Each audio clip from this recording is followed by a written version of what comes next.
Physics with Deepak Kumar में आपका स्वागत है। इस वीडियो में हम बात करेंगे कि आईआईटी जेईई मेंस 2022 की प्रिपरेशन आप इतने कम समय में कैसे कर सकते हैं और वो कौन कौन से तरीके जिसको आपको फॉलो करना ही पड़ेगा, ये आपकी मजबूरी है।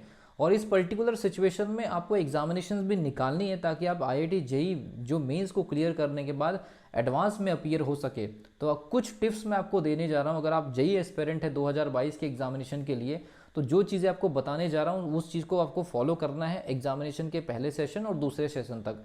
तो आपके पास में पहले सेशन के लिए तो ऑन एन एवरेज में ये मान करके चल रहा हूँ ज़्यादा दिन का समय बचता नहीं है।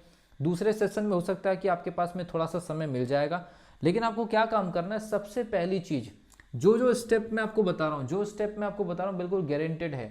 आपको सबसे पहली चीज़ क्या काम करना है, सबसे पहली चीज़ क्या काम करना है, अपने सिलेबस की व्यवस्था करना है। एक तो सिलेबस, दूसरा आपका सिलेबस के बाद आपका स्टडी मटेरियल, सिलेबस के बाद आपका स्टडी मटेरियल। ये दो चीज़ें, सबसे पहली चीज़ ये दो चीज़ों को सबसे पहली चीज़ आप अरेंज करिए, सिलेबस प्लस स्टडी मटेरियल। इसके अलावा अगर ये दो चीज़ हो जाती है तो एक होता है searching plus over motivation, over motivated. ये लगातार आप सर्च मत करते रहिए कि आईआईटी जेईई में सिलेक्शन कैसे होगा, आईआईटी जेईई में सिलेक्शन कैसे होगा, आईआईटी जेईई में सिलेक्शन कैसे होगा, या आईआईटी जेईई की प्रिपरेशन कैसे करें, आईआईटी जेईई की प्रिपरेशन कैसे करें। इस टाइप की चीज़ें जाकर के कहीं भी सर्च करने की ज़रूरत नहीं है। आपको जो करने की ज़रूरत है, पहले लेवल पर सिलेबस प्लस स्टडी मटेरियल आपको अरेंज करना है। दूसरे लेवल पर सर्चिंग और ओवर मोटिवेटेड या बहुत ज़्यादा क्वेश्चनिंग या बहुत ज़्यादा आईआईटी जेईई से रिलेटेड कोई यूट्यूब पर जाकर के सर्च करने की ज़रूरत नहीं है। क्यों ज़रूरत नहीं है? आप सर्च करते जाएंगे, आपके सर्च करने के अकॉर्डिंग हज़ारों वीडियोस आपके सामने होंगे और आपका टाइम जो है बहुत जल्दी निकल जाएगा। इसलिए ये गलती आपको नहीं करनी है। ओवर मोटिवेटेड और सर्चिंग अभियान से दूर रहिए अगर एग्जामिनेशन क्लियर करनी है। तो पहला तो आपको सिलेबस प्लस स्टडी मटेरियल।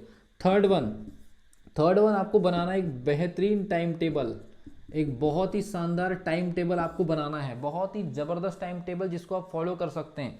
और मैं आपको बता दूं, कम से कम हर सब्जेक्ट के लिए 2 घंटे आप निकालिए बेसिक के लिए, और 2 घंटे आप निकालिए कम से कम उनके क्वेश्चंस लगाने के लिए।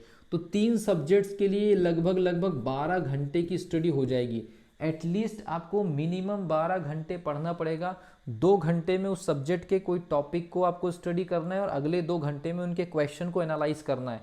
इसी पैटर्न को आपको फॉलो करना है, ठीक है भी। और अगर आप टाइम टेबल फॉलो नहीं कर पा रहे तो मैंने आपको बताया है पिछली वीडियो में कि टाइम टेबल को फॉलो कैसे करते हैं, उसका भी एक प्रैक्टिकल मेथड है। तो वीडियो जाकर के देख लीजिए कि टाइम टेबल को आपको कैसे फॉलो करना है। तो 2 घंटे के लिए बेसिक स्टडी और 2 घंटे के लिए उनके क्वेश्चन का एनालिसिस बहुत ज़रूरी है, न्यूमेरिकल थ्योरेटिकल जो भी, ठीक है।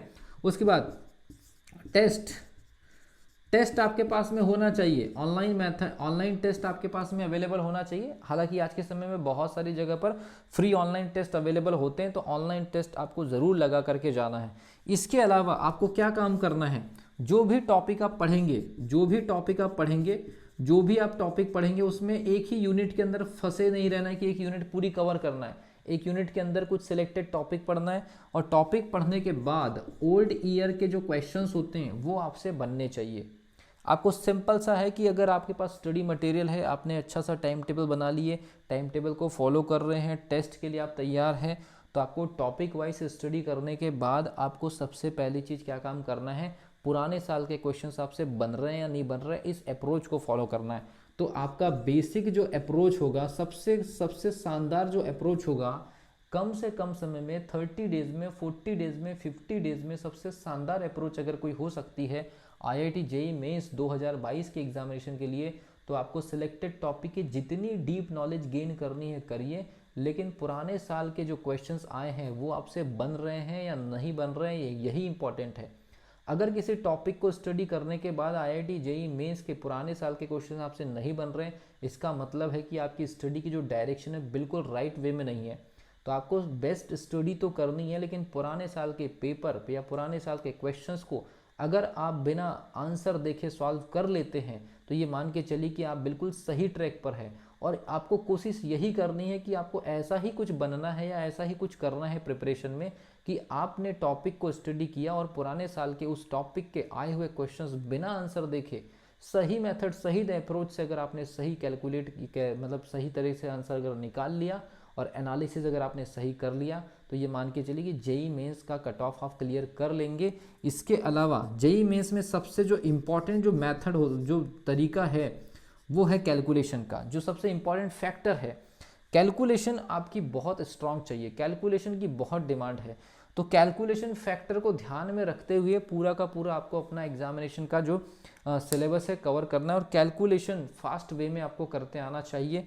और इन सब चीज़ों को अगर आप फॉलो करते हैं तो जेई मेंस का 2022 का जो एग्जामिनेशन है आपके लिए बहुत ही शानदार रिजल्ट लेकर के आ सकता है। लेकिन इसको आपको कोशिश करनी कि एटलीस्ट 95% तक इस पूरे के पूरे पॉइंट को आपको क्या काम करना है, फॉलो करना है। तो मिलता हूँ अगली वीडियो में, तब तक के लिए wish you all the best.